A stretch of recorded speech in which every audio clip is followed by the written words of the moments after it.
Hello रुको, चुप रहो। हेलो दोस्तों, गुड मॉर्निंग। आज हम स्केलेटन सिस्टम पार्ट 1 पढ़ेंगे और आप लोग को मैं बताऊंगी स्केलेटन सिस्टम है क्या। Let's read. Let us recall that our body has many organs. अब आपको मैं दोस्तों बता रही हूँ कि हमारी बॉडी में मैनी ऑर्गन्स होते हैं। आपको ये पहले से ही पता है। Our body has many organs. every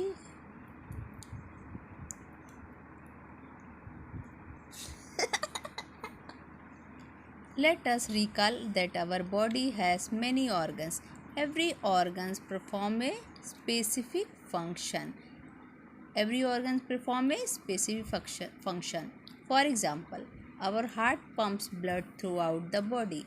जो हमारा हार्ट है वो blood throughout the body, पूरी बॉडी में ब्लड को पहुंचाने का काम करता है। Do you no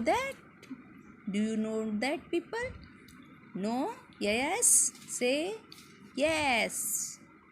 Blood perform very good object that pumps the blood throughout the body. Do you know that heart alone cannot pump blood throughout the body? आप ये भी जानते हैं दोस्तों कि ब्लड जो हार्ट है वो अकेले ब्लड को थ्रू आउट नहीं करता है। It requires blood vessels. जिस तरीके आप जानते हैं दोस्तों कि अगर हमको पानी किसी पौधों में डालना हो तो क्या हम पानी वैसे तो डाल सकते हैं जाके, ये तो आपको पता है, बाल्टी से डालो, मग से डालो, जिससे डालो। लेकिन आपको दोस्तों पता है हार्ट को ब्लड को पहुंचाने के लिए ब्लड वेसल्स की ज़रूरत पड़ती है। ब्लड वेसल्स ये एक नलिका है, पाइप जैसा ट्यूब लाइक स्ट्रक्चर, वो ब्लड को पूरे बॉडी में पहुंचाने का काम करता है, उसको ब्लड वेसल्स कहते हैं। Likewise other organ can not work alone. आप ये भी जान लीजिए कि अदर ऑर्गन भी अकेले काम नहीं करते हैं, उनको भी हेल्प की ज़रूरत पड़ती है। They work together to perform a major function. उन सबको भी परफॉर्म करने के लिए एक दूसरे की हेल्प की ज़रूरत पड़ती है। For example, our nose, windpipe and lungs work together and help us breathe this organ. अगर हमको सांस ही लेना हो तो डायरेक्ट हम अब ऑक्सीजन या सांस को हम अंदर डाल दें, लेकिन नहीं, हम किसके थ्रू सांस को अंदर ले पहुंचाने का काम करते हैं? नोज़ के द्वारा, फिर विंड पाइप के द्वारा, फिर लंग्स में हमारे ऑक्सीजन जाते हैं, जिससे वो ब्लड में मिक्स होके फिर फुल बॉडी में ऑक्सीजन प्रदान करते हैं। बच्चों, अब मैं आपको बता रही हूँ, फिर से एक बार आप समझ लीजिए। For example, our nose, windpipe and lungs work together and help us to breathe. ये सारे जो है हमें सांस लेने के लिए भी इन सब की हेल्प की ज़रूरत पड़ती है। This organ then form the respiratory system, और इस सिस्टम को हम रिस्पिरेटरी सिस्टम कहते हैं। Respiratory system, digestive system, skeleton system, muscular system, ये बहुत सारे सिस्टम्स हमारे बॉडी में वर्कआउट करते हैं। इसलिए दोस्तों आज तो हम केवल स्केलेटन सिस्टम के बारे में पढ़ेंगे, स्केलेटन सिस्टम के बारे में पढ़ेंगे। मस्कुलर सिस्टम और रिस्पिरेटरी सिस्टम मैं अगले टॉपिक में आप लोग को बताऊंगी। In this chapter you will learn about muscles and bones. Thanks for watching. Hello दोस्तों, आज हम स्केलेटन सिस्टम को डिटेल से पढ़ेंगे। अब आप लोग जान रहे होंगे कि स्केलेटन सिस्टम क्या है। Skeleton system is the framework of bones. Skeleton system क्या है? Framework of bones. अब आप ये बोन्स सोच रहे होंगे क्या है? बोन्स मीन्स हड्डी। बोन्स मीन्स हड्डी। जैसे आप हमारी शरीर मसल से ढकी हुई है और बोन्स हमको दिखते नहीं, लेकिन आप फील करेंगे अपनी बॉडी को छूकर तो आपको बोन्स दिखेंगी। This framework of bones enclose and protect all the internal organs and gives support, shape and strength to our body.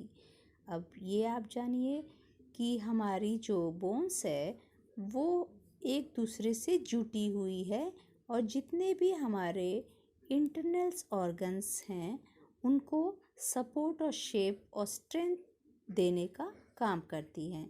बच्चों, आपको ये तो पता ही होगा कि there are 206 bones in the body of an adult.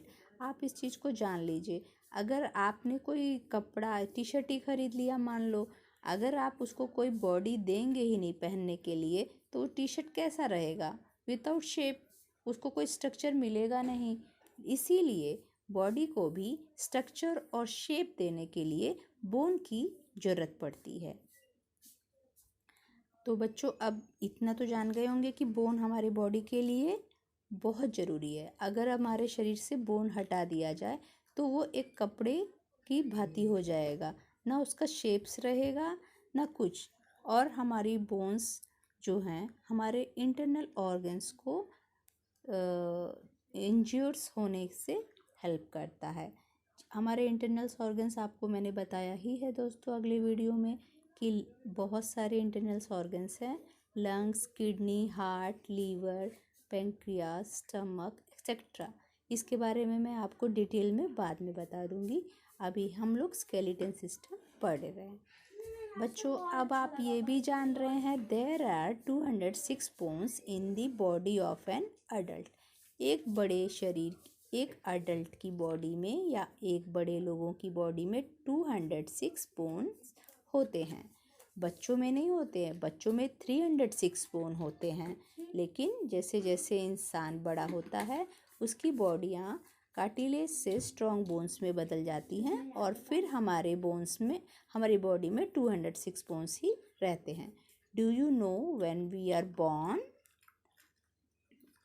अब आप लोग सोच रहे होंगे इधर 300 लिखा है, कभी कभी 300 होते हैं, इसलिए मैं आपको पहले से ही बता देती हूँ 306 बोन्स रहते हैं। लेकिन कुछ कार्टिलेज होते हैं जो उसे काउंटेबल नहीं किया जा रहा है, इसमें इसीलिए 300 ही बताए गए हैं।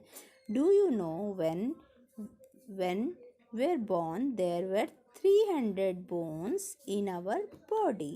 Slowly some of the bones fuse together when you become adult. अब ये जान लीजिए मैं जो बता रही थी 306 बोन, वो 6 बोन्स भी हमारी कार्टिलेज ही हैं।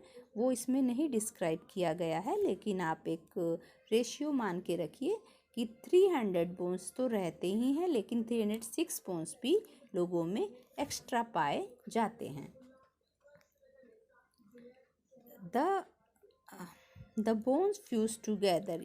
अब the bones fuse together means जब हम जैसे जैसे बड़े होते हैं तो हमारी बोन्स फ्यूज हो जाती है, मतलब वो कार्टिलेज से स्ट्रॉन्ग बोन में बदल जाती है। When you become adult, you will have 206 bones inside your body. These bones are arranged in fixed manner and form a skeleton system.